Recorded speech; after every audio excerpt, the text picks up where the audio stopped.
welcome. This is, of course, an extremely select audience, and it's always advantageous to be speaking to a very select audience, particularly when the select audience is dedicated enough to listen to some of the not directly political or contemporary issues that arise from our field. As you all know, one of the overarching concerns that we've had since the very beginning, since the very conception of striking from the margins, is to try and think differently. And try and think differently in this particular respect of questions of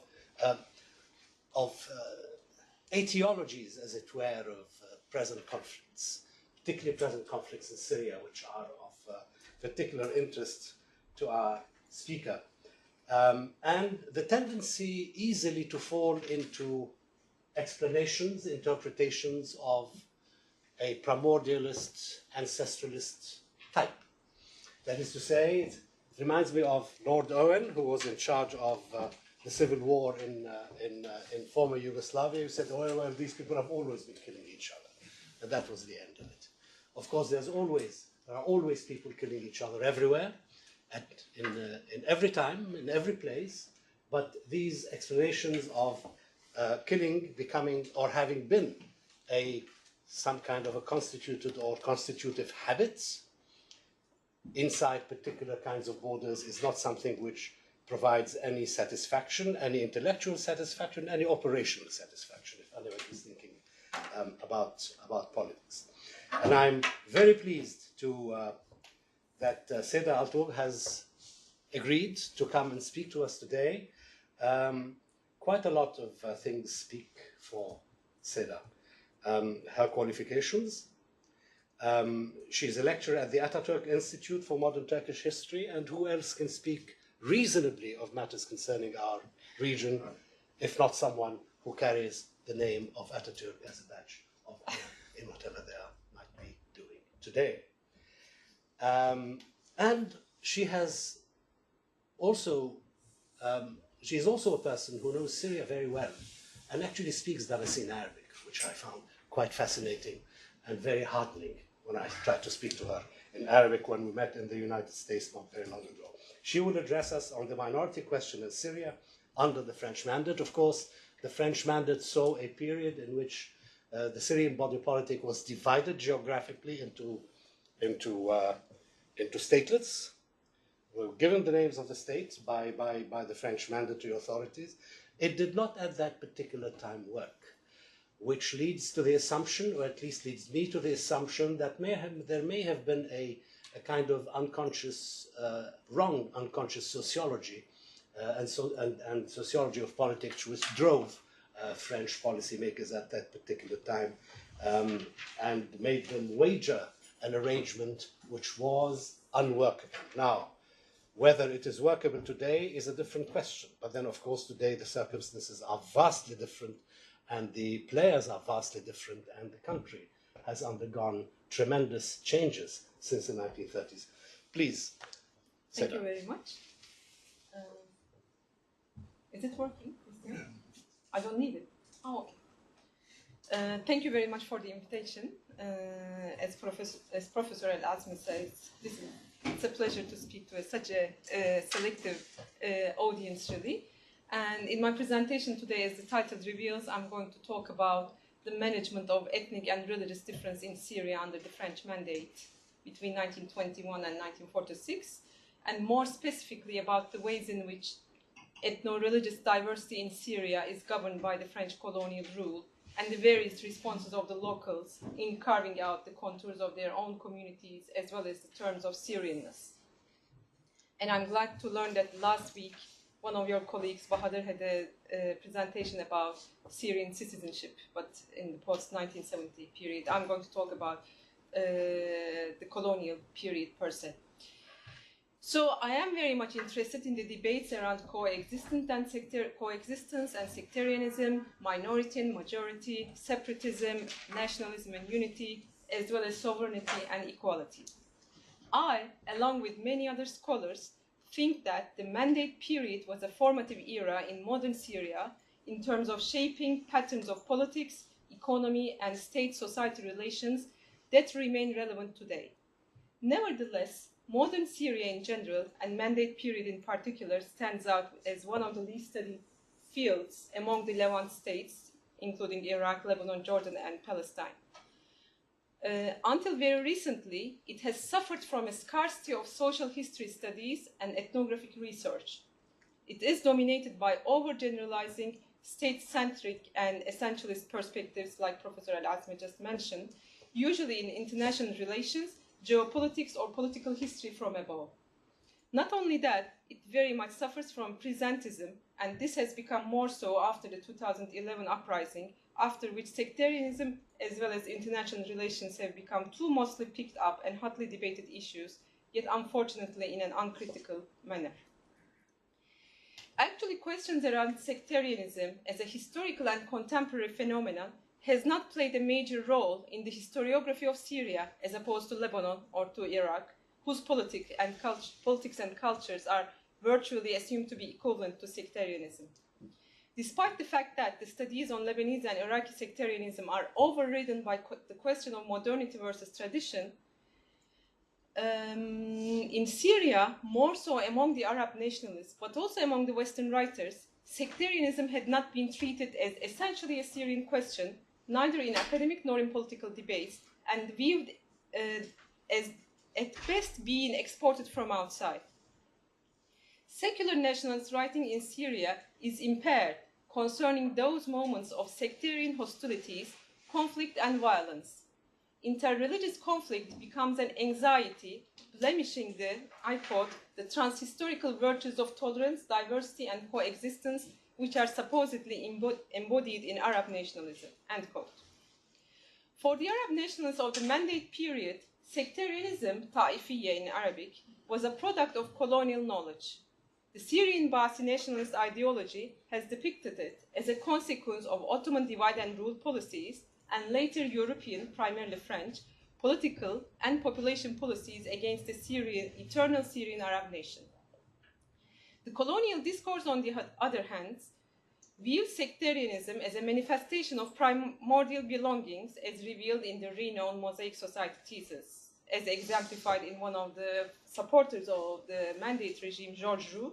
I quote, "It's an extraordinary mosaic, a veritable museum of religions. It is as if the land is chosen for the genesis of schisms, heresy, and fragmentation. The region is a mess of feudalities and entangled rights that hate each other." End quote.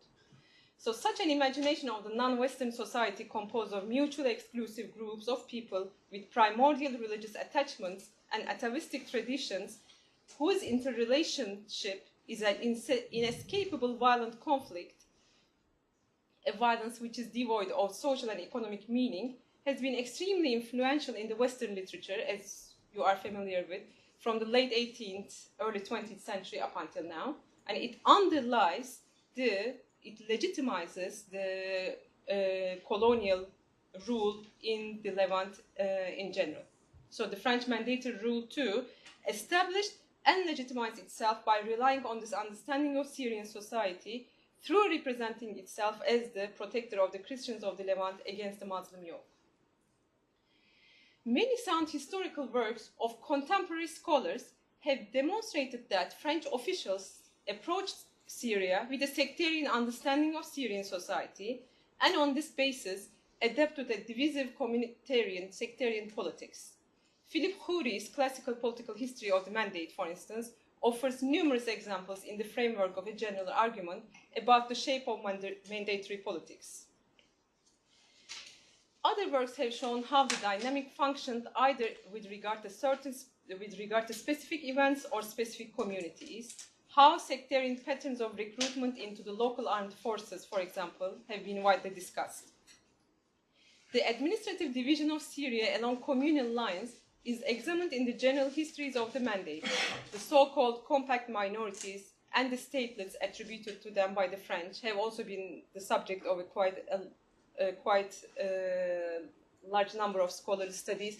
And as you can see here, Syrian Syria was divided into sanjaks on the basis of the presence of certain compact minorities. This is the Sanjak of Alexandretta, which is later annexed by Turkey in 1939, and it became a part of Turkish territory. But until 1939, it used to be part of Syria, and it's called Sanjak of Alexandretta.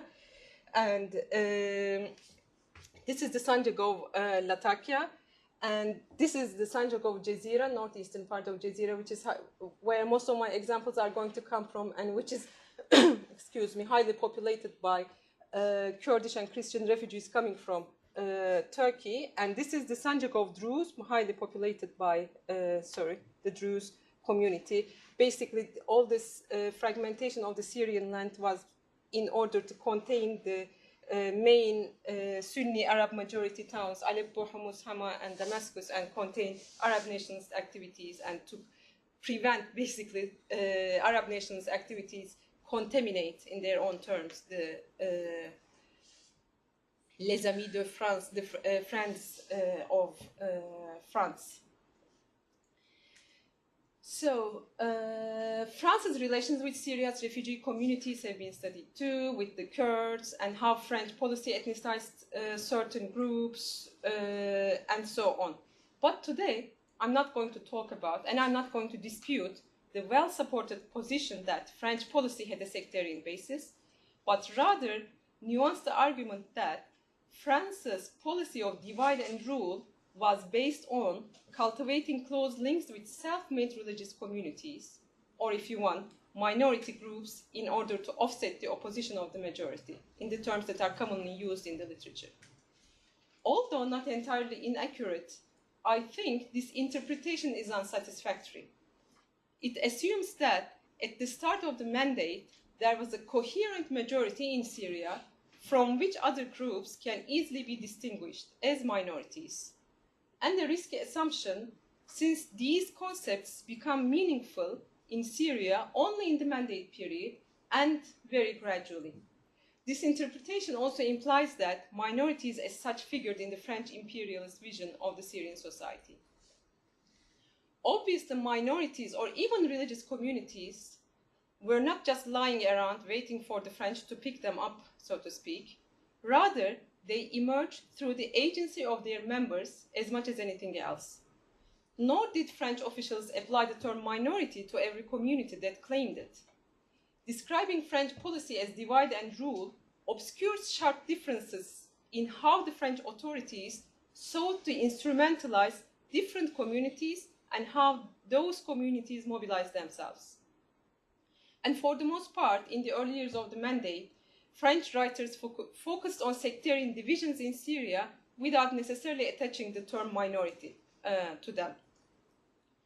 Plus, simply seeing French policy as one of manipulating minorities carries other risks. First, it tends to assume the power and agency of the colonizer while overlooking the agency of the colonized. In fact, even individual members of minority communities, basically Alawites, Christian communities, Druze, Kurds, Ismailis, and other heterogeneous Muslim communities, even the individual members of these communities who were strongly, perhaps, pro-French, were far from being passive tools of the imperial rule. They were agents who made their own choices and were quite capable of putting pressure on France to advance their own interests. And second, it overlooks the diversity of responses to the French presence between and within particular minority groups. In every community, the majority as well as the minorities existed, and there was a range of responses to the French colonial rule. And third, it ignores the significant differences in the way the French treated different minorities. Moreover, sects too, Taife, were not there as full-fledged groups, ready waiting to be put into their legal, administrative, political, and military slots by the colonial power. The practice and sectarian codes of identification among the various Christian sects, Druze, Alawis, and Kurds, as well as the so-called majority, the Sunni Muslims, were also in the process of institutionalization through the 1920s. So was not sectarianism a fixed, stable reality that floated above history. In this sense, it's important to locate and identify, and to historicize, of course, each so-called sectarian event, moment, structure, identification, and discourse in its particular context. Within this context, I will discuss three things in this presentation. One is the refugee issue and in 1920s and early 30s, and how that played into the construction of the Arab nationalist imagery of the Syrian territory, religion, and people. Secondly, I will talk about the French colonial politics of developmentalism and how that led to the foundation of a culture of sectarianism, especially in northeastern Syria, with a huge refugee population. And lastly, I will talk about the place of the concept of minority and majority in the relationship between France and Syria, with a critical understanding of the concept.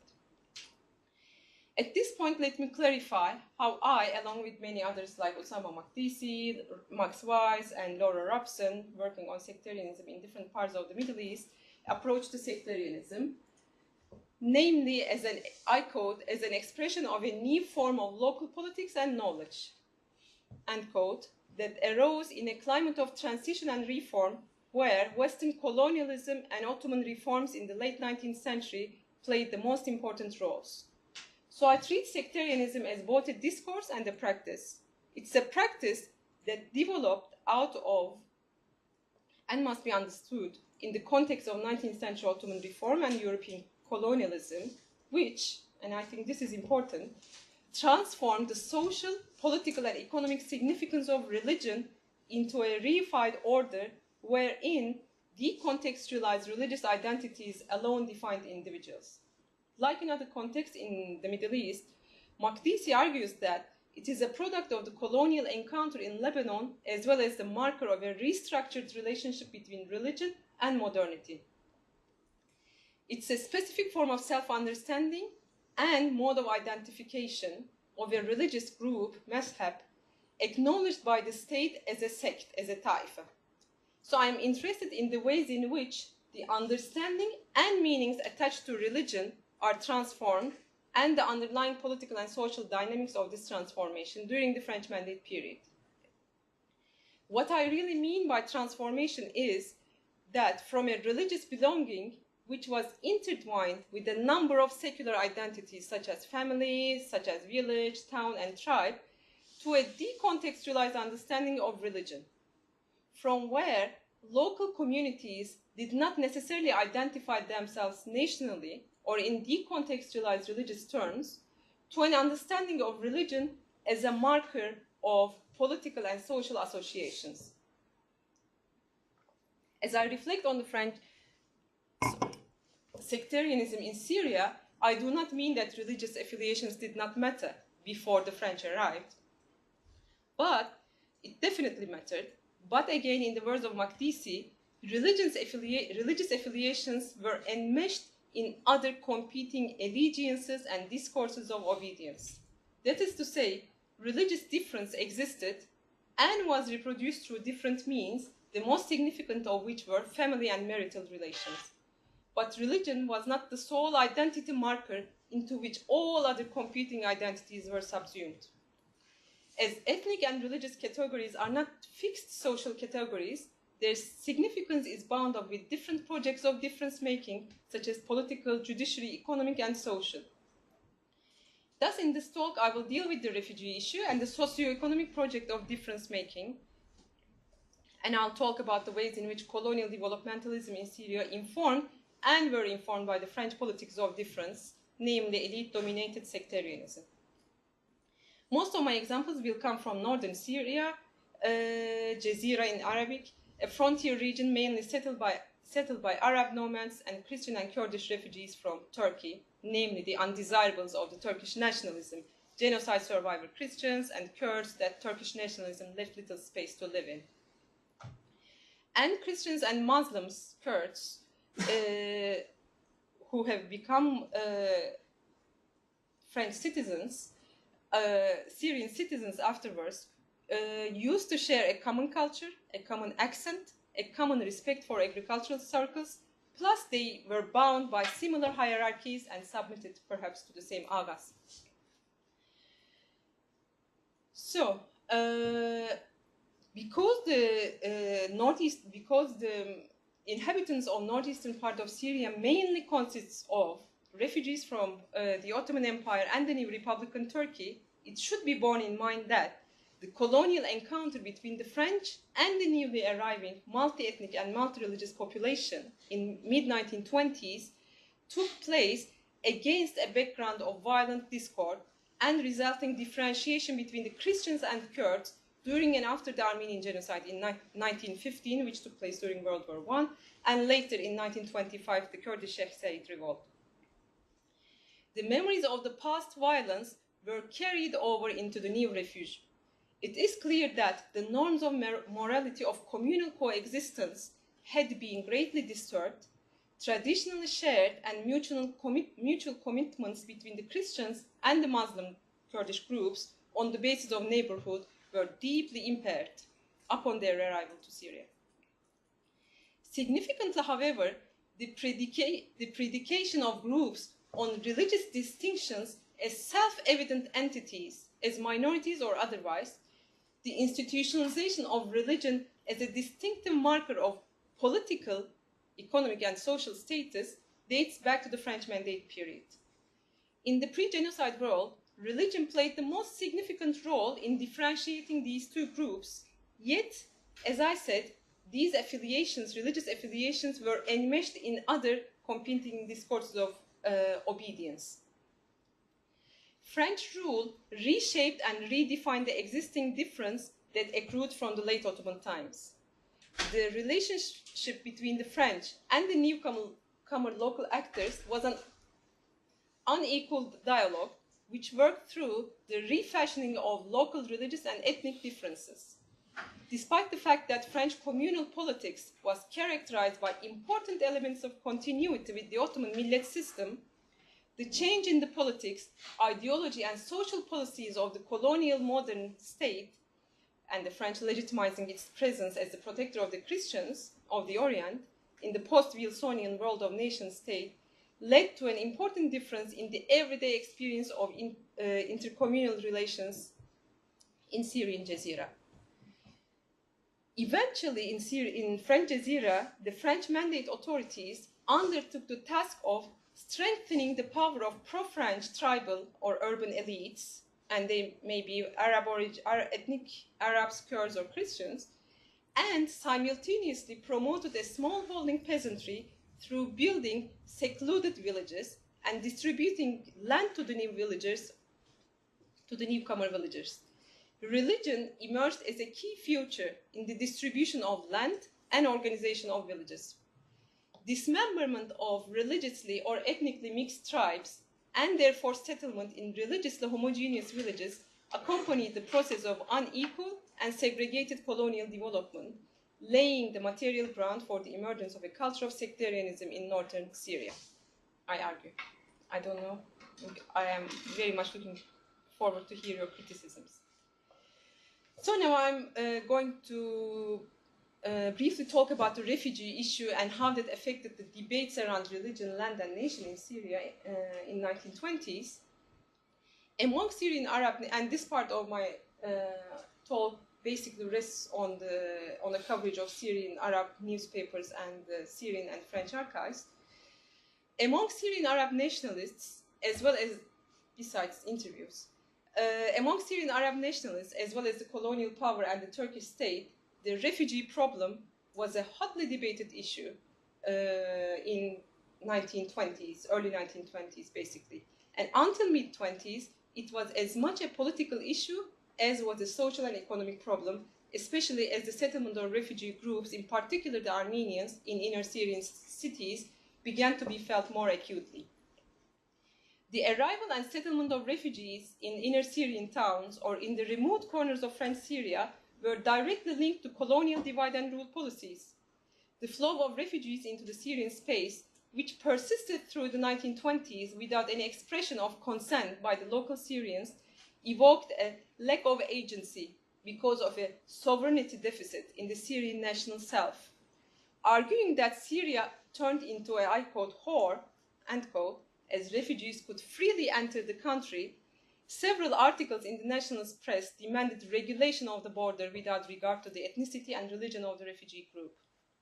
And the refugee issue became pronounced every now and then during different political occasions, such as the general elections, the announcement of the new citizenship law in 1925, where Armenians were granted citizenship, the year of the economic crisis, the world Great Depression in 1929, and throughout the whole period between 1925 and 33, during when the refugee flow, especially to Jazeera, reached its peak with the arrival of Assyrians from British Iraq. Aleppo, having the, you can see it here, having the biggest immigrant population, was the city where the social and economic discomfort was translated into communal fights, thanks to the French politics of difference, because 35% of Aleppo's population was composed of Christians, and the French officers embarked on manipulative efforts to counter Arab nationalist political activity through playing the Christian card. And there were two basic instances where the refugee issue occupied the priority in the nationalist political agenda. One was the late 1920s, and second corresponded to the settlement of Kurds, Armenians, Syriacs, and other Christians in Jazeera in 1925 and 1930, and it provoked great anger among the Arab nationalists. So in 1920s, refugees were being targeted as being the cause of the economic adversities and social deprivation, and the nationalist press drew a fundamental contrast between the newcomers and the usuals without referring to the religion or the ethnic affiliation of the newcomers. In certain instances, the refugees were labeled as parasites, tufaili, who arrived in the country and seized the local jobs, yet the local population was not defined in exclusive cultural terms as Muslims or Arabs. In an article in Alif Ba in 1923, it says, I quote, "There is no force that prevents their flood-like assault on us. They are the main cause of the inflation and lack of estates for rent in the city.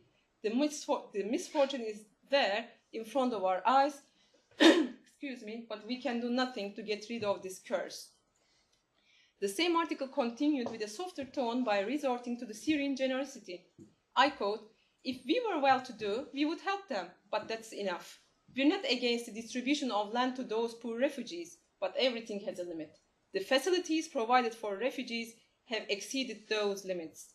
The number of immigrants and strangers, muhajirin wal ghuraba, is more than the number of locals, wataniyun, in the government offices, or the number of refugee workers in the city is more than the local workers." The unity of Syria formed the main primary political agenda of the Arab nationalist movement in 1920s, and the nationalists continuously protested against the division of Syria into 4 autonomous units, as I have just said, and the divided Syria was labeled as the dispossessed homeland, while the territorial unity of Syria was put forward as the goal aspired by the Syrians. Occurring at the same time as the economic deprivation was the last and the biggest wave of refugees from eastern provinces of Turkey in late 1920s and Assyrians from Iraq in 1932 to Syrian Jazeera caused extreme alarm and anxiety among the Arab nationalists in inner Syrian cities. And this uneasiness was articulated differently this time within the framework of harmful strangers versus outraged Syrians. The settlement of these refugees in Jazeera was considered, as in the words of the newspaper Al-Sha'ab, I quote, "the violation of the sanctity of the Syrian body and national self," end quote, while the refugees were viewed as French colons. The arrival of refugees in big numbers created fear that more people were on their way to Syria. The newspapers were full of news giving fictitious numbers about the new incursions. And it is through this controversial and contested process of French opening up the Jazeeran lands to non-Arab and to non-Muslim refugees that Jazeera encountered with the Syrian national body for the first time. And Jazeera was incorporated into Syria against an atmosphere of agony and exhaustion towards the French colonial rule. In the eyes of the Syrian Arab nationalists, the settlement of refugees on Syrian land in Jazeera and the following land distribution were viewed as fundamentally unjust and illegitimate, comparable in essence to the settlement of Zionist settlers in Palestine. The nationalist newspapers of the day compared the newcomers to the Zionist settlers and described the French and the League of Nations sponsored settlement projects as part of a greater project of creating an Armenian homeland, Vatan Kavmi Armeni, in the middle of the Arab homeland. So this anxiety of disunion of Syrian land, to which the French colonial religious and administrative politics contributed greatly, made the Arab nationalists view the refugees' arrival and gradual betterment as penetration into the Syrian land by building houses, thanks to the donations from the Western governments. The settlement of the refugees on the Syrian land, an expression that one frequently encounters in the newspapers, is usually followed by an account of the role of foreign powers in the derogation of Syria, its land and its people, which reveals the Syrian nationalist anxiety due to the lack of self-national agency in the making of its own historical destiny. The disrespected Syria, sovereignty deficit are some of the words that one comes across. Against this Arab nationalist fervor and increase in the communal clashes, the main Armenian political parties, Hınçak and Dashnak, began addressing the Arab public and stating their goodwill. Similarly, a joint declaration by Armenian parties again stated that Armenians, I quote, Armenians have only one homeland, and that is Armenia. In this hospitable country, our unique effort is to provide the needs of our families and assure the education of our children. We would like to see that the cordial relations between the Arabs and the Armenians are maintained and the misunderstandings that give rise to suspicions are stamped out, end quote. And now, I would like to turn my attention to the specific case of Northeastern Syria and the socio-economic aspect of the colonial politics of difference. As I have just said, unlike the mainstream Arab nationalist view of 1930s, which highlighted and still, up until today, highlights Jazeera's integrity with respect to the rest of Syria and the cohesion and harmony between the Jazeerans and the Syrians, the Arabs, the French colonial ruling ideology emphasized the particularity and distinctiveness of the land and people of Jazeera. The colonial discourse was played out in different fronts. The region was granted an autonomous administrative status, like the other three autonomously administered governorates in French Syria, the Druze, the Alawis, and the Sanjak of Alexandretta. Racial taxonomies accompanied the French political project in Jazeera, as well as this essentialist categories about the ethno-religious groups in the region emphasized each group's uniqueness and dissimilarity from each other and from the rest of Syria. For the French, the region was bound up in three fundamental yet contested Syrian questions, namely the refugee, the demography issue, which was later transformed into the minority issue in mid-1930s, the land issue, and the nomads, the Bedouin issue. And the autonomous administration granted to Jazeera was an end result of a particular settlement of these three issues. So in the words of one of the most fervent supporters of the French mandated rule in Syria, Robert Dequet, that firstly the Upper Jazeera had to be effectively colonized by a Christian population that was traditionally loyal to the French, and the region where there is no one but only a dust of nomads has to be enhanced in economic terms, remarqued en valeur in French. The idea of reinforcing the Christian element whom the French can rely on in order to counterbalance the Muslim population and making Syria a mixed country formed an inseparable component of the making up of French Jazeera. Peopling, I quote, the virgin Jazeeran land with the Christians from Mardin, with their wild manners and warrior nature like their Kurdish neighbors, end quote, was viewed as the most appropriate solution that served two aims. One, to counterbalance the Muslim element and make Syria a mixed country. And second, the aim of forming an agricultural population in the Syrian Jazeera. The intersection of French economic and political interests was even more emphasized in several reports about Jazeera.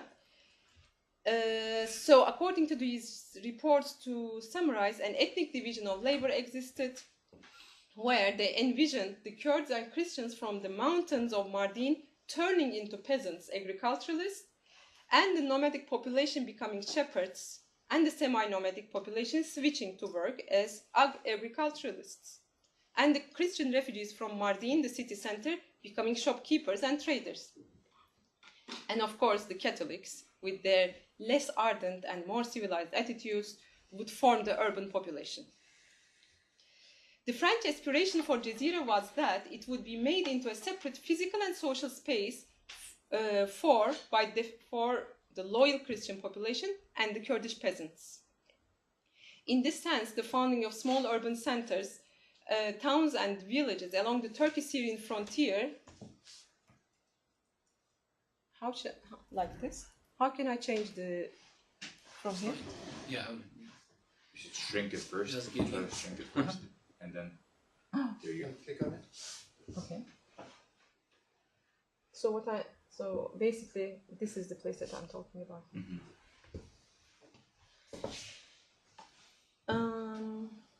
So by the French founding up all these towns that you see here, they were found up after 1925 in order to offset of the economic disadvantages of the demarcation of the Turkish-Syrian border and the decomposition of the economic habitat. So in addition to compensating for the divorce of Jazeera from its traditional hinterland in Turkey, the establishment of these centers was viewed as a way to attract the refugee population to the French Jazeera, who were viewed as necessary for a well-functioning urban life and a profitable countryside.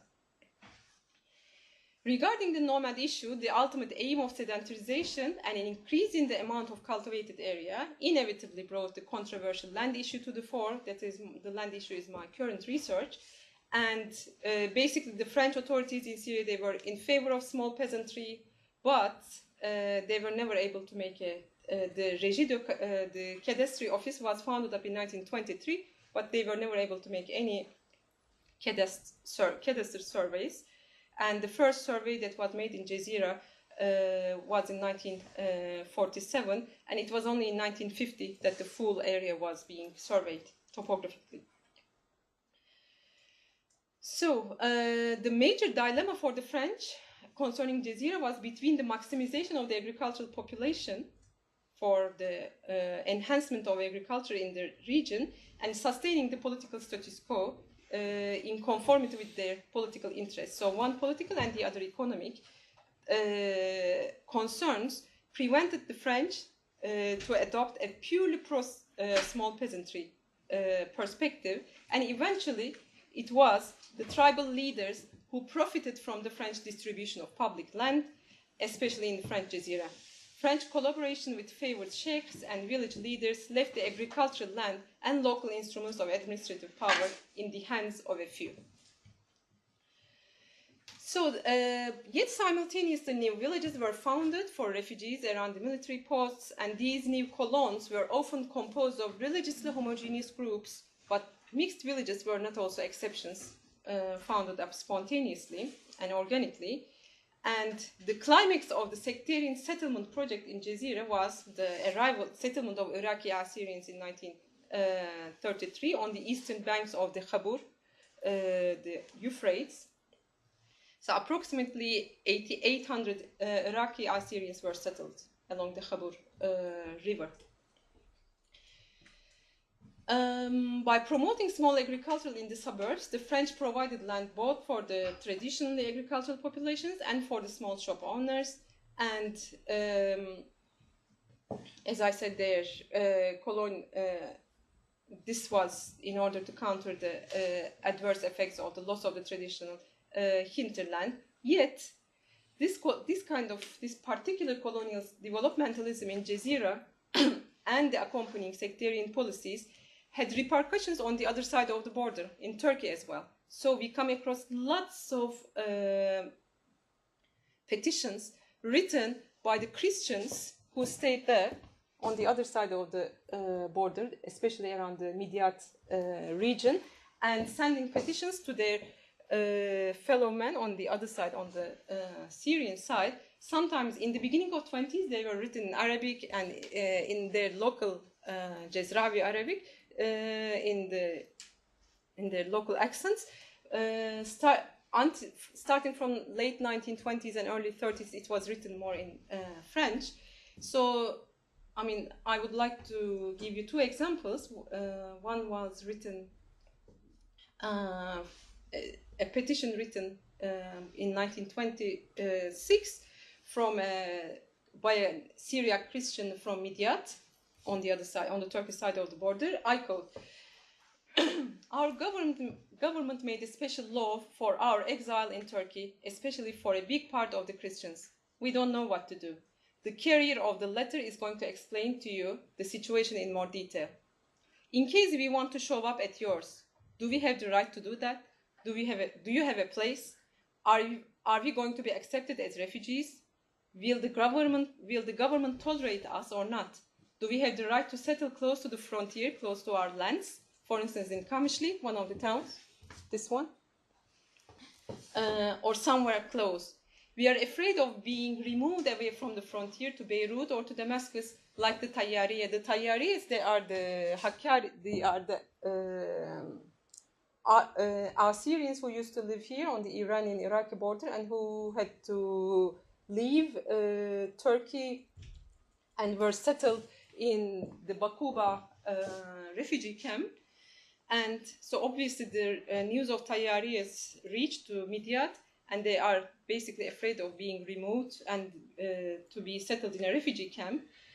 And it continues as, if your government favors our demands, a lot of people from the mountains and villages of Midyat, both Christians and Muslims, are going to come, end quote. This is in Arabic. This was in local Arabic. Upon their arrival, the petitions of the newcomers, either written on behalf of a group of newcomer Armenian or Christian families due to Turkish state-sponsored massacres, begin to relate to a more coherent category of Christian. In the following years, in late 1920s and early 30s, the petitions will increasingly employ an all-encompassing and exclusive understanding of Christian community in relation to or surrounded by a hostile Muslim community and its state.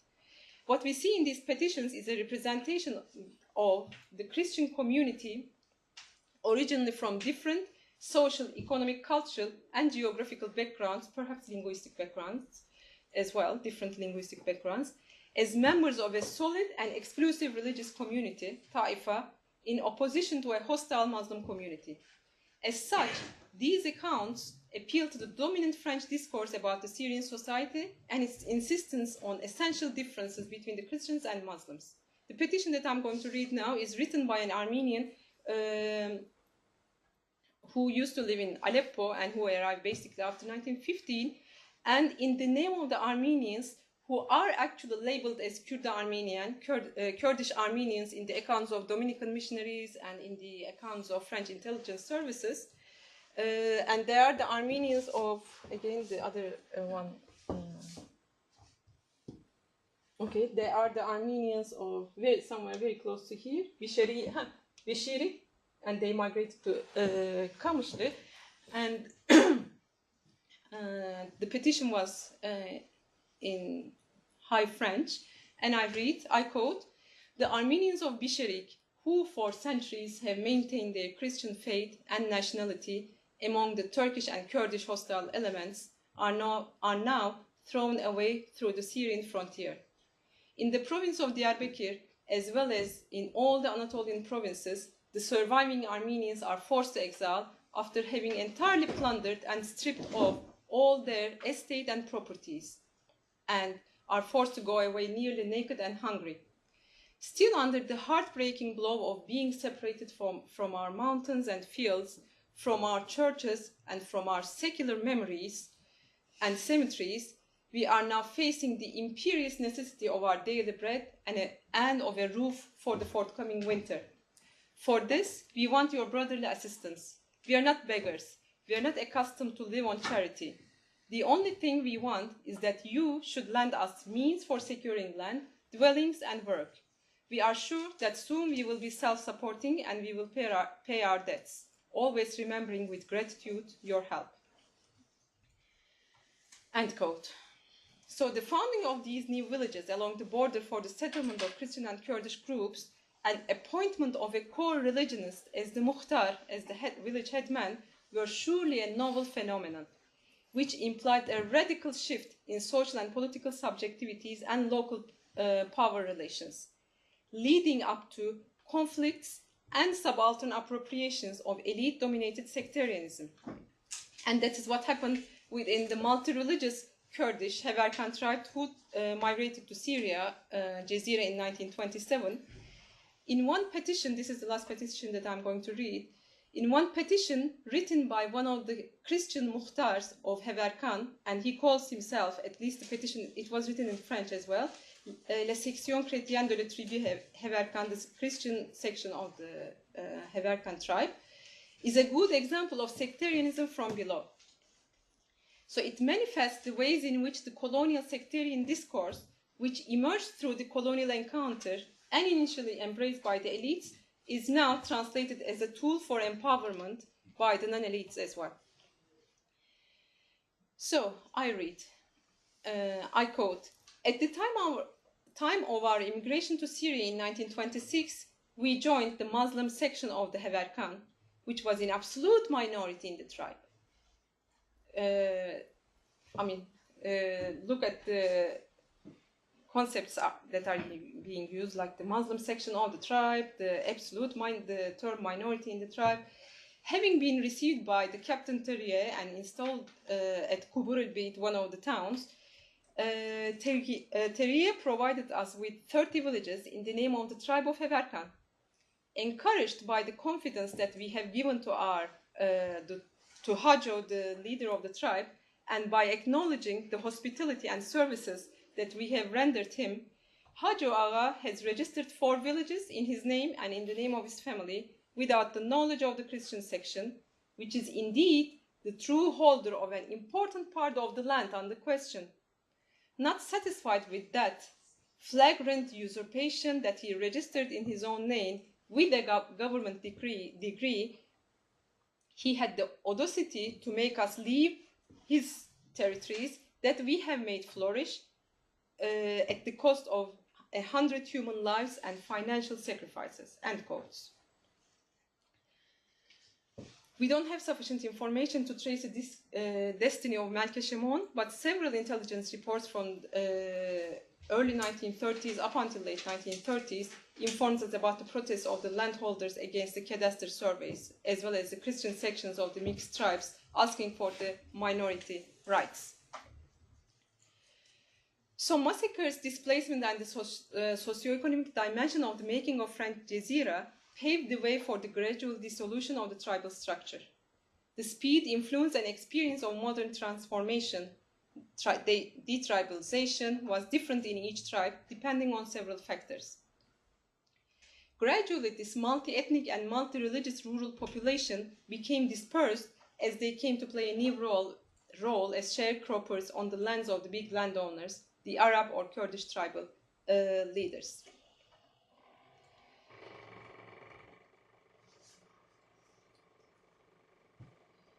Yet, both the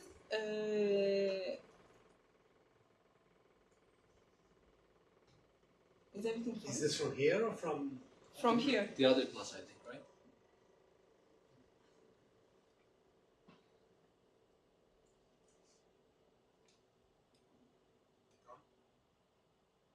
Hopefully. Okay.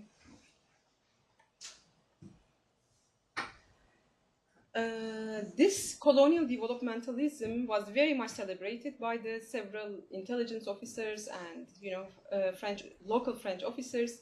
They envisioned that the rural suburbs peopled by diverse people are going to develop around these urban centers, and urban elites will exert their economic, intellectual, and religious domination on the people who used to live under the rebellious tribes of the steppes and the mountains. However, the wishful thinking of these officers was not realized. As I have just said, the old tribal leaders usually turned out to be the new landowners, and the peasants could not escape from material and social dependency to an urban intermediary or the new landowner. The French Mandate authorities undertook the task of strengthening the power of pro-French tribal elites, fostered the empowerment of urban elites, and simultaneously promoted small peasantry. And religion, as I said, emerged as a key feature in the distribution of land and organization of villages. And this dual contradictory policy, I argue, laid the material ground for the emergence of a culture of sectarianism and elite in French Jazeera. And what the French officers hardly envisioned was the local interpretations of this unequal and segregated colonial modernization by the subalterns of Jazeera during the coming years, when the rules of the big colonial game began to change in mid-1930s, and it has changed, with, especially after 1936, following the negotiations of Franco-Syrian Treaty. The perpetuated elites, both secular and religious, of Jazeeran Christians attempted to continue adding up to their political, economic, and social fortunes by playing the rules of the sectarian game and asked for prevailing administrative autonomy. But, like the piles of unreplied to petitions in 1920s, the Jazeeran Christian elites were also abandoned by the French. A typical story. So the Franco-Syrian Treaty in 1936, after the treaty signed between Britain and Iraq in 1932, it promised independence to the country within the next 5 years and foresaw the incorporation of these autonomously administered regions into a unified Syria, but the treaty was never ratified, and the fierce, the fierce controversy over the two fundamental articles of the treaty: one, the protection of minorities, and unity of Syria, and second, the unity of Syria, has had long-lasting repercussions in state-society relations in the post-colonial period. And it is in the political context of early 1930s that the markers of the notions of minority and majority began gaining more concrete meanings and took on different political implications. The formations of the constituents of minorityness and majorityness always referred to larger debates about religion, ethnicity, nation, and territory. Contest over these controversies was materialized in two opposing political movements in Syria, in French Syria, in their French naming, the Unionists versus the Autonomists. The Unionist group marked the Arab nationalists who were aspiring for full independence in a united Syria, while that of the Autonomists were the Francophile Syrians who asked for an additional article in the constitution for the protection of minorities, as well as a decentralized Syria through the continuation of the French mandate. So, as you could see in the, there were groups, quite powerful groups in all these autonomously administered regions asking for the continuation of the French mandate rule and the autonomous administration. And this was the time, under the colonial rule, when the notion of minority and majority were very creatively, yet very violently, negotiated, contested, carved, and adapted by several actors in the Syrian public sphere, most visibly by the rivaling political groups, but not exclusively by these two groups. Am I running out of time? No, please. Okay. No, feel free. This is all very fascinating. Don't stop. Okay. While the autonomists promoted an ethno-religious based or at times regional definition of minorityness and asked for special protection against the majority, which has eventually come to denote the Sunni Arabs, the Unionists usually avoided confronting with the minority question. They rather opted for the strategy of incorporating the ethno-religious or regional belonging into a Syrian Arab nationalist identity, thereby counterposed the notion of minority for those politically dissident autonomists. So the national slogan of religion is for God and the nation is for all evokes such an idea. From the perspective of the French adherents of the treaty, the meaning of being pro-French expanded from a narrow definition, which only included the traditional Franks, namely the Christians, to a more inclusive one, subsuming the moderate Arab nationalists, whom they call as the friends of France, but the adversaries of the mandate. The new French policy vis-à-vis the minorities or the Christians is described in the words of the French ambassador in Syria and Lebanon as follows, I quote, "The traditional mission of protection of Christians that France has assumed for centuries has become complex nowadays. By protecting these Christians, either in a very assertive way or very narrowly, the French gained an image of exploiting the Christian presence in order to impede the development of national feelings. France has risked the lives of its protégés by turning them into foreign bodies, condemned to exile or massacre. The French has to look for another formula which permits the minorities to integrate into the national sentiment without sacrificing their own personality, and also which permits France to keep the effective means of political action to protect these Christians without jeopardizing them. The minority clause of the Franco-Syrian Treaty constitutes this formula. France has to appease both the initiatives of the newly appointed Syrian nationalist officers and, in quotation marks, the excessive reactions of some minorities in the sensitive areas, especially Jazeera. So the French widening in the terms of friendship implies a change in the colonial policy in Syria, and the new French politics was referred as politique de bascule by the anti-treaty groups in Syria and Lebanon.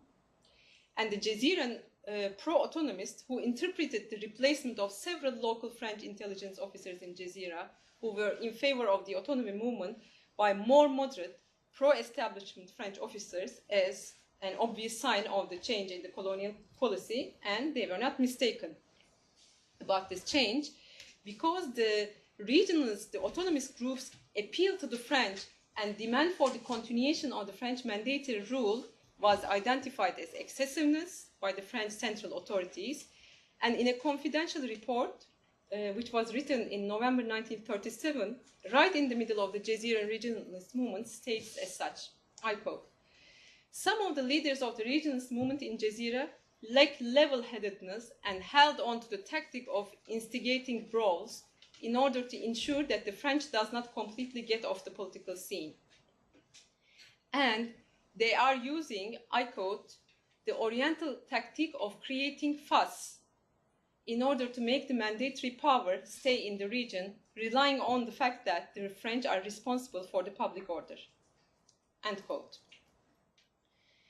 Initially, the treaty negotiations opened relatively creative ways of thinking about the relation between religion, sect, nation, and state.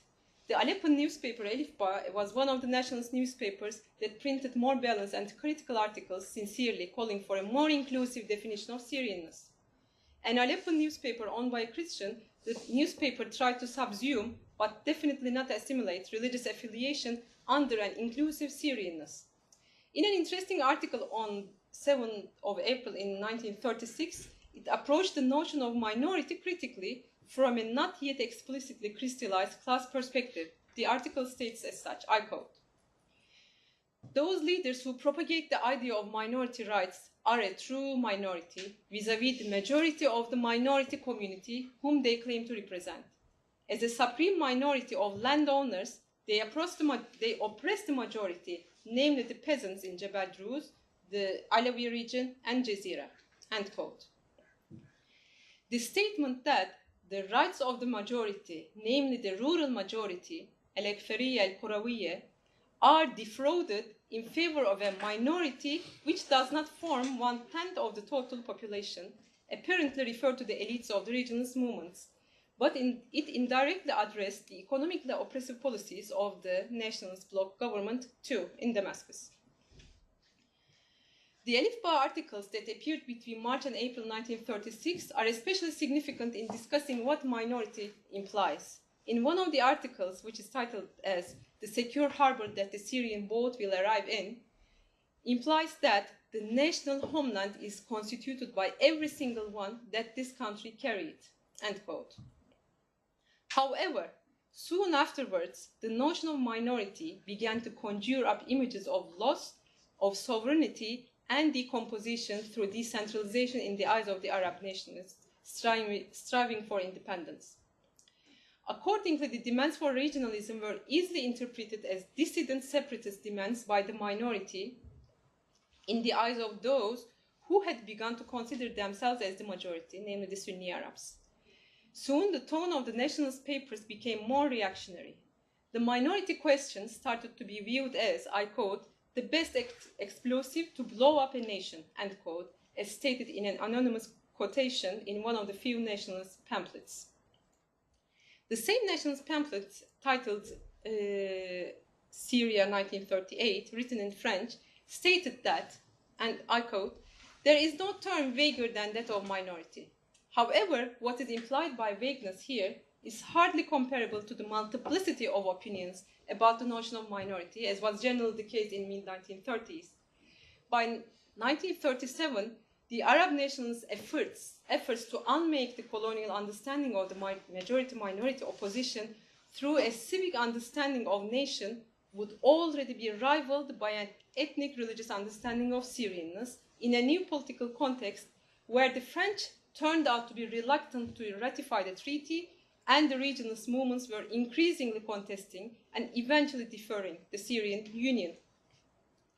The writer of the same pamphlet would still propose a political definition of national examples from the Arab Christians who are, I quote, more attached to the national idea, end quote, as proved by the loyalty of the Kurds and Armenians during the Sanjak of Alexandrette incidents. The nationalist writer then would turn to Druze and Alawite region, to whom the regionalists referred to as les minorités, the minorities, claiming that they are indeed Arabs and Muslims and should be treated as non-indigenous groups. As these examples demonstrate, the political definition of national belonging implied supporting the Arab cause and incorporating religious ethnic difference under an inclusive Arabness. The role that the Sunni Arab nationalists, and hereby the majority, expected from the non-Muslim and non-Arab groups if they wanted to remain in Syria as Syrians was to obscure and depoliticize their differences by religious differences by privatizing them. Again, the national slogan, religion is for God and nation is for all, evokes such an idea.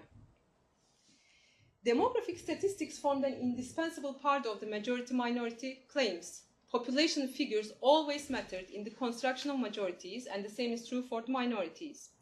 Figures were employed by Arab nationalists to manifest two things. First, to prove that the question of minorities was indeed a negligible problem, not a very acute one like the case in Iraq. Secondly, to demonstrate the numerical superiority of the Sunnis, including the Kurds for Jazeera, over the rest of the groups on which they would build their political superiority, and hence legitimate claim to rule.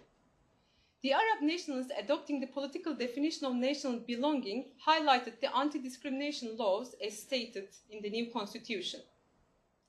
Through overstating these laws in public discussions, they appealed to the non-Arab and non-Sunni groups grouped under the rubric of les minorités by the regionalists and aimed to incorporate these groups into the Syrian nation. So these articles were mainly about public employment without distinction of religion and ethnicity, guarantee for religious rights of religious communities, and right to education in the language of the community. Quite liberal constitution.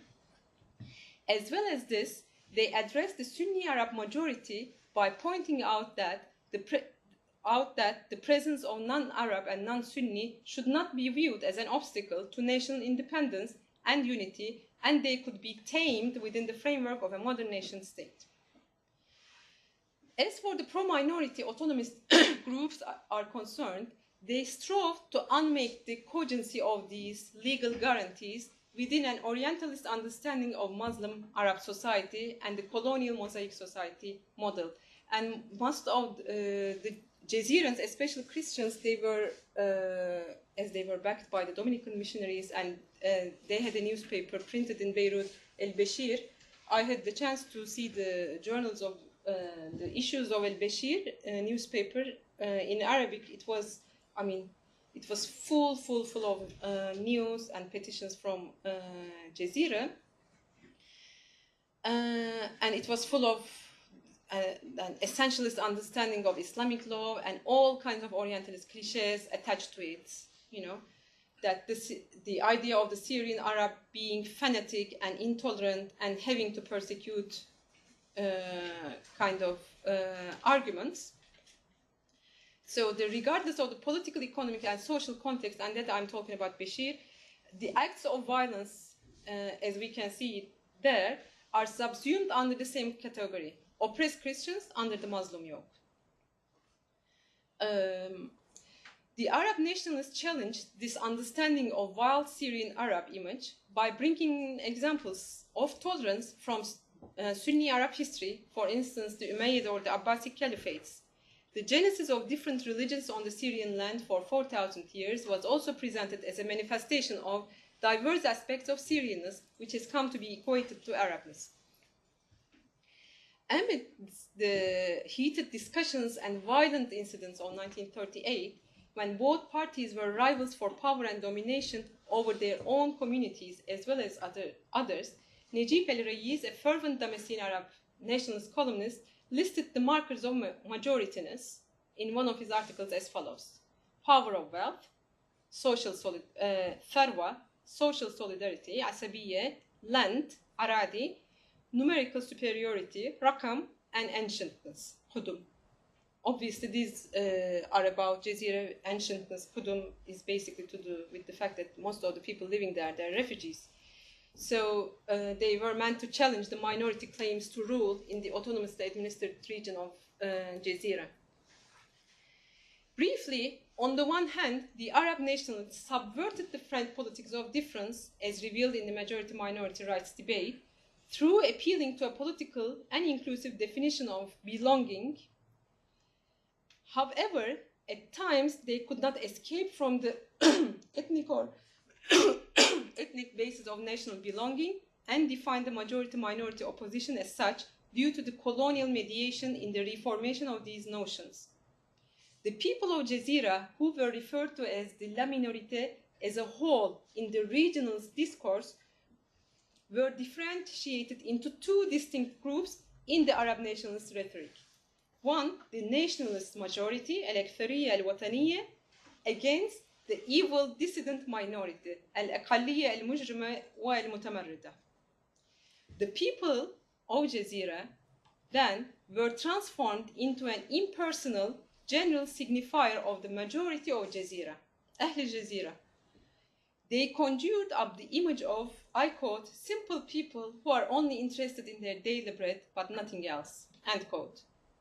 This imagination of the majority of Jazirans with a weak political agency soon came to represent the whole of Jazirans. In a way, the Ahl Jazira, the people of Jazira, entered the post-colonial era after they were castrated of political agency. The self-representation of Jazirans in one of the first books, written on the region after independence in 1947, the book was written in 1947, confirms my point, and I quote it. The Jaziran people hate politics and turn to agriculture with all of their energy. That does not mean that they do not understand politics, but we mean that they see that their working in politics spoils their agricultural work. And in case they sometimes raise their voice, they do so in order to demand construction, Amran, improve agriculture, and guarantee the prosperity of the region. And the two writers of the book are Osman Remzi and Selim Hanna, El Jazira u Rijalito, the Jazira and his men. And conclusion. So in this talk, through focusing on the colonial governance of cultural difference and its transformation, by focusing on three issues: the refugee issue, opening up of colonial developmentalism in Jazira, and the Franco-Syrian Treaty of 1936, I tried to demonstrate that sect was institutionalized throughout the colonial encounter between the elites and the French, and simultaneously appropriated by the subalterns against a background of anti-colonial Arab nationalist activity. The colonial state's practices created sites of negotiation and conflict within Syrian society as well as between the state and society, shaping social processes, interests, and cleavages, as well as state practices that continue to be relevant up to date. So it would not be misleading to assume that none of the communities, Christian or Muslim, in Syria did not act as a uniform political bloc at that time. This is even true for today. Though nowadays there is a high degree of standardization in socio-economic and political terms, nor was it only the Christians for whom the period was formative. In this critical period, several Syrian communities were fundamentally altered with respect to their internal structure, their relationship to the wider society, and their relationship to the colonial state. The post-colonial regimes in Syria, as elsewhere, aimed to decolonize and depoliticize sectarianism, but never replaced it with a notion of general and equal citizenship. Sect is now employed in the individual and communal processes of coping with the various problems in the country and in the region. Creating vibrant social spaces, cross-cutting sectarian boundaries, and creating organized collectivities that could operate autonomously of the state and in which alternative political visions could be formulated might provide a means of breaking out of the unequal communitarian system in Syria today. And thank you. Thank you very, very much indeed. This has been extraordinarily rich, Dr. Altug. I'm particularly struck by the combination of detail, process, agency. Detail, process, agency. Again, I mean, one mentions these things all the time to many of our colleagues, and many of our colleagues don't want to quite understand that matters cannot be simply explained, cannot be simply traced back to historical lineages, to ancestral fights and ancestral quarrels, but that actually then minorities are, as political actors, are in fact made in time and space, under circumstances and with agencies. And I think I was very happy with the way in which this came out again and again in the as you were addressing the various components, human components of your topic. And it's particularly striking to see in this particular case how designating a particular population as an administrative category then of course remakes this particular population and reconstitutes it as an actor with a body of vested interests that develop, which develop sometimes very, very rapidly, very rapidly indeed. And I was particularly happy to see that Harut was furious in taking down notes. I'm sure he has a number of questions to put to you. Would you like to go first? I wouldn't mind at all. Please. Thank you for the wonderful presentation. I'm just going to ask one question to start, and it's a point that you touched on, and I've read that you also work on land issues, which I'm assuming feudal ties and feudalism. I am wondering about the interplays of feudalism and sectarianism. So we talked about how the massive movement of people into Syria had a major impact on sectarian formations. But they also had an impact on feudal ties as well. And you were mentioning how it sort of reinforced feudal relations. And my understanding, feudal ties and sectarian communities or networks are both political channels, political networks that could be used for political mobilization, and their relations are not necessarily compatible. So if you could just talk to us a little bit more about these two aspects. Shall I collect the questions Yes, or please. answer Yes. one by one? Or I think so. I mean, unless there is another question which is directly related to this one, then please go ahead. okay. So thank you very much. Yes, my current research is about land issue because and the way in which I approach the land, and the reason why I actually bring back land into the picture is because both the refugees themselves, I mean Christian and Kurdish refugees living there, or now in other parts of Syria before the war, their memories were full of basically land. I mean, they always used to recall the mulberry trees, the walnut trees, their fields back in Turkey, back in their village, and also how it was confiscated, how it was grabbed, and so on. So memories very much relied on land, and I think it was quite an organic part of their village life back in Turkey, but also in French Syria. Plus, most of the time, this inter-religious conflict or sectarianism, as it is named in the Middle East, in the Arab Middle East, is usually studied in primordialist terms, and the social and economic underpinnings of this religious conflict is usually ignored, it's usually sidelined.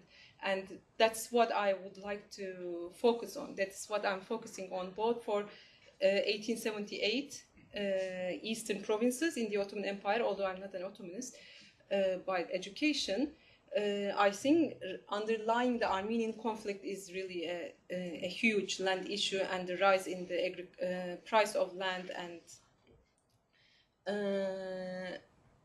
the rise in the price of agricultural products, and the fact that most of the Armenians were peasants, and the Kurds, most of them, not all, semi-nomads or nomads. That's one thing. And secondly, when it comes to Syria, Syrian Jazira, it was quite, the land in Syrian Jazira, it was the state land, the Miri land, and there were plural legislations concerning the land ownership.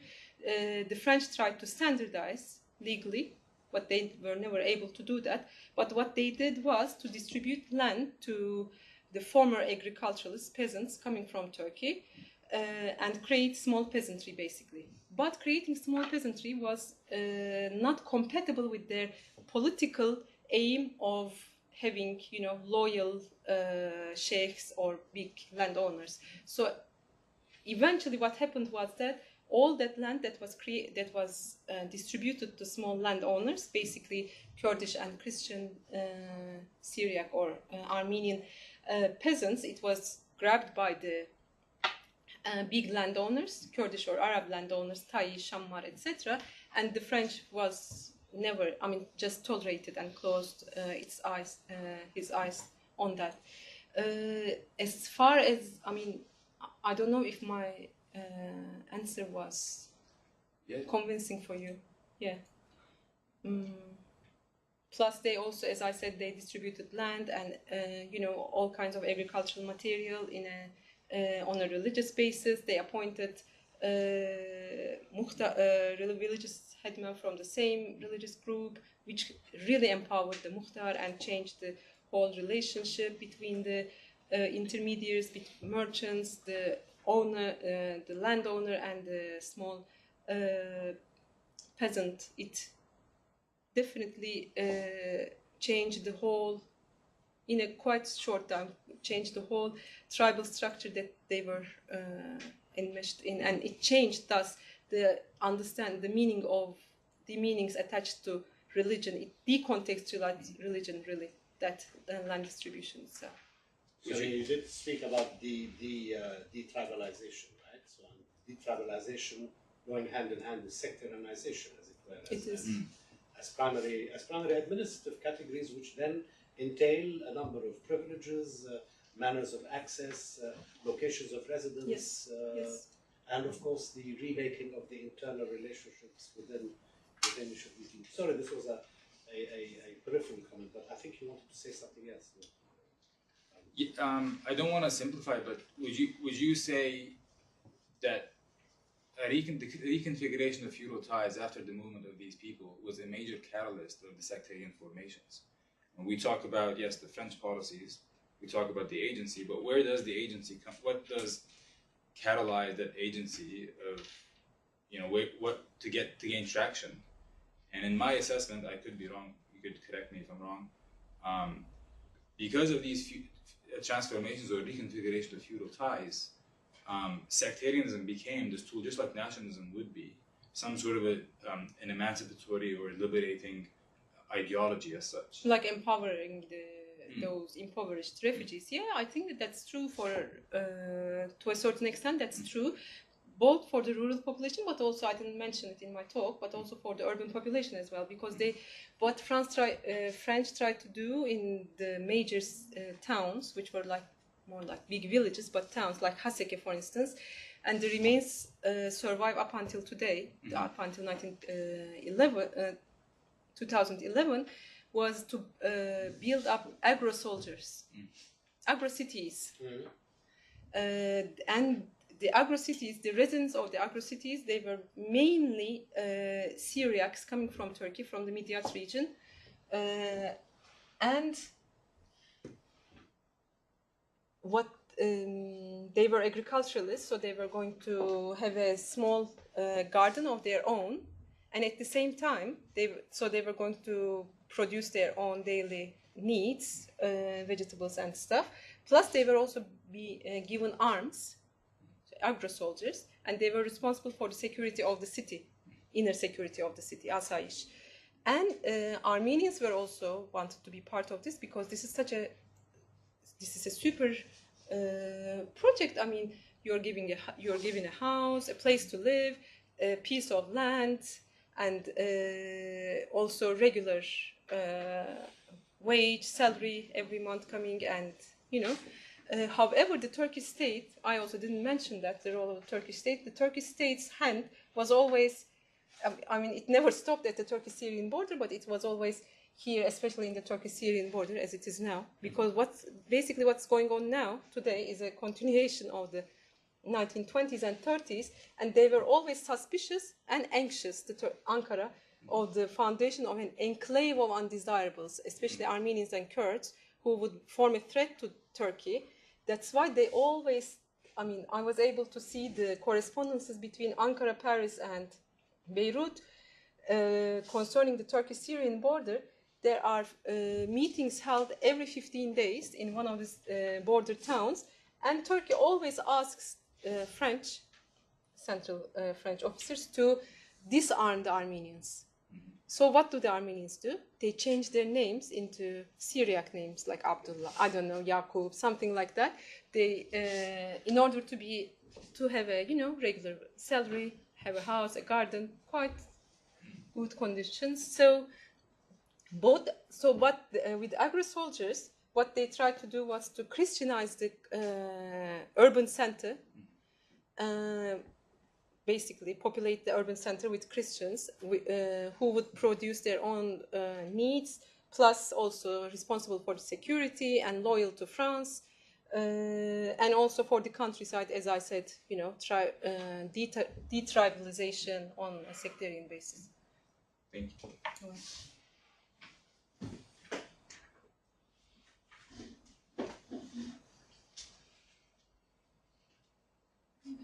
Yes, please. I have a very small question. In one of the quotations you mentioned from a Syriac Christian from Midyat, perhaps, he mentioned in his letter that we are not safe here as Christians and also Muslims. So which Muslims he referred to? I was curious. I don't know. It says Muslims. It may be Arabs or Kurds. Most probably it's Kurds because it was written after the Sheshite revolt. So. But it didn't state explicitly.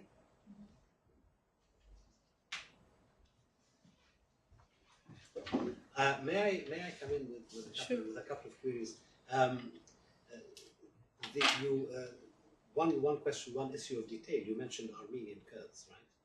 That's how the Dominican missionaries and the Syrian and the French call them, because Kurd Armenians they call it because they spoke Kurdish. So they spoke Kurdish. So it's a linguistic. Yeah, the lingua franca of this region was Kurdish, basically. Not the. I mean, there were some before 1915, especially around the Iranian Ottoman border, certain towns where Armenian was spoken. Yes. But most of the time, especially this region, Beshiri region, where the Armenians of Jazira originate from, or this region, they were Kurdophones. They used to speak in Kurdish, and they came and learned Armenian upon their arrival to Syria, and also their customs and everything. And when I was looking at the I don't read Armenian, but a friend of mine was helping me. Some Armenian priests' writings on the Armenians of Beshiri in 1878, after the Berlin Conference, Berlin Agreement. he said that the priest said that the Armenians, they're hopeless case because they're very much Kurdified. So we cannot enlighten them. No. So he was going more towards the east. So yeah, that's how the French and Dominicans call them, Kurd Armenians. Yes, yes. And was there much conversion to the religion of the Kurds? To Islam? No. As far as I know, no. Forced conversions were almost there. Voluntary, you mean? These Kurds under particular circumstances. No, but sometimes the missionaries, of course, they were shocked when they go to the Orient in general, because their fantasy and the reality, they're two different things.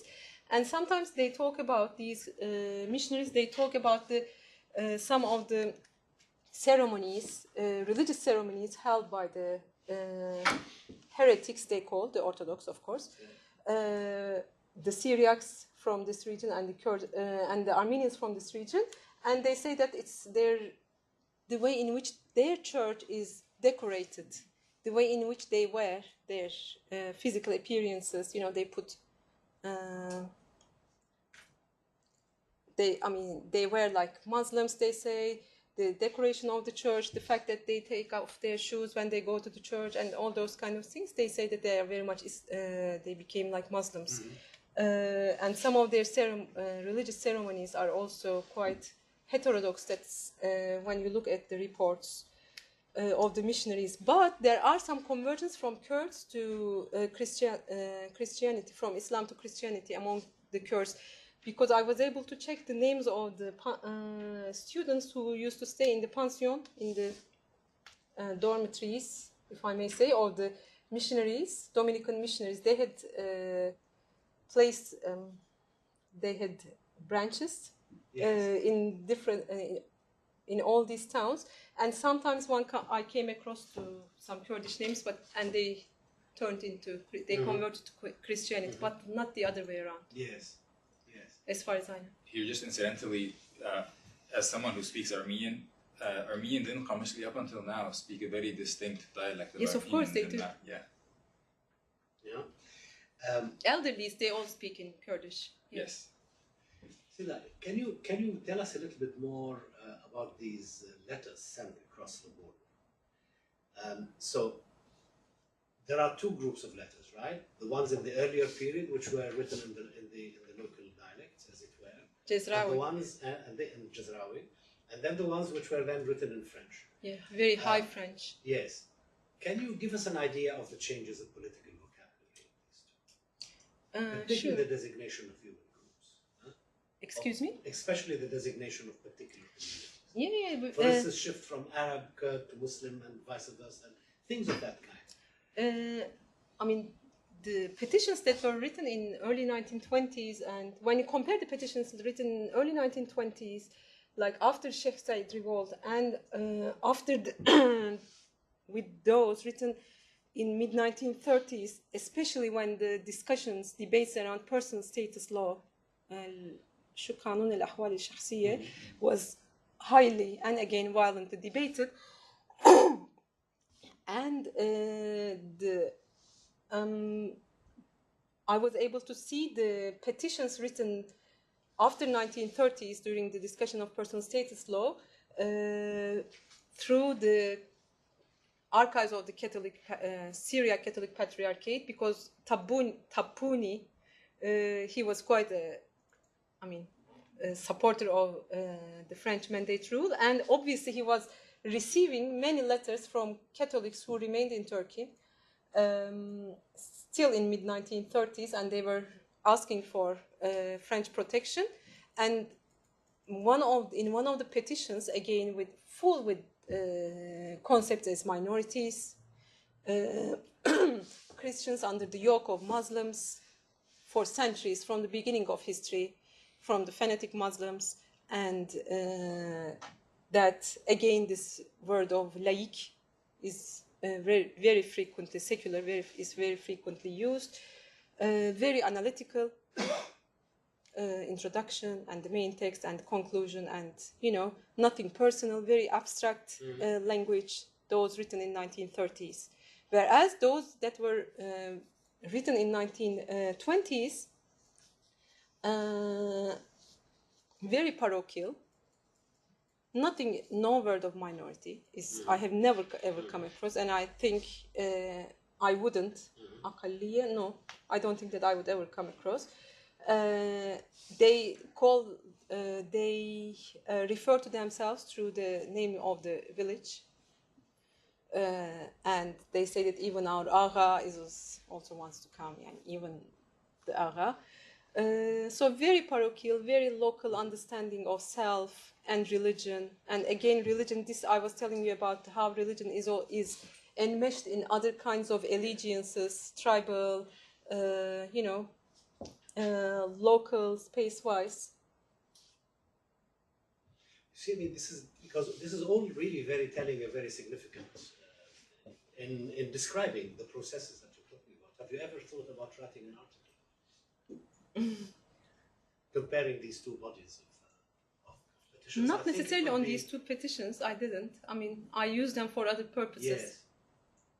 Yeah, it would be interesting. I think it would be it would be interesting, really, very much beyond the detail, right? Very much beyond the detail and the particular case, because there's quite a lot to be. I think quite a lot of also analytical mileage to be.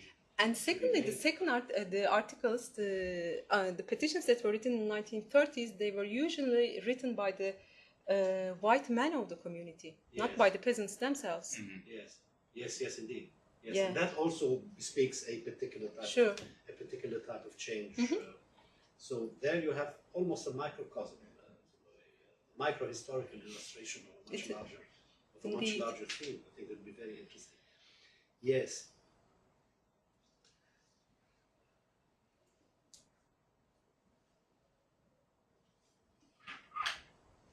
No more? We're coming actually to the end of our point. And thank you very much. Thank you.